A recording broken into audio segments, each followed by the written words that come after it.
गणपती जवळ आलेले आहेत. मी वारंवार प्रत्येक कार्यामध्ये सांगतोय, प्रत्येक कार्यक्रमामध्ये सांगतोय, गणपतीचं विद्रुपीकरण आणि मामांचं विद्रुपीकरण चालू आहे.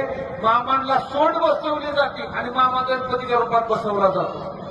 हे मामाची विटंबना आहे, हे मूर्तीचं विद्रुपीकरण आहे. कुठल्याच रूपातला गणपती बसवू नका. तो गणपती जसा आहे ना तसा बसवा. प्रत्येकाला जसं जसं रूप दिलंय, जसं रूप दिलंय ना. मला सांगा, तुम्हाला शब्द लावली तर जमल का? शेपूट लावायचं फिरायचं नका, जमल का?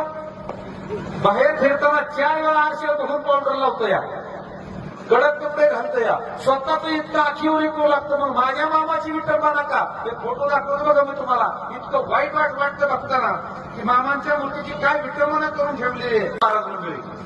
ही मामाची मूर्ती आहे, भली मोठी सोंड लावली. तर कॅमेऱ्यामध्ये तुम्हाला युट्यूबवरती बघायला भेटेल. मेजर वासुंदेकर हा इंस्टाग्रामचा आयडी आहे माझा. मेजर वासुंदेकर देवात चांगलं हे युट्यूब चॅनल आहे. म्हणजे राकेश काळे म्हणून हा इंस्टा आयडी बघायला भेटेल. इतकं विद्रुपीकरण आहे, हे विद्रुपीकरण आहे. ह्याला भक्ती म्हणत नाहीत, ह्याला बावळटपणा म्हणतात.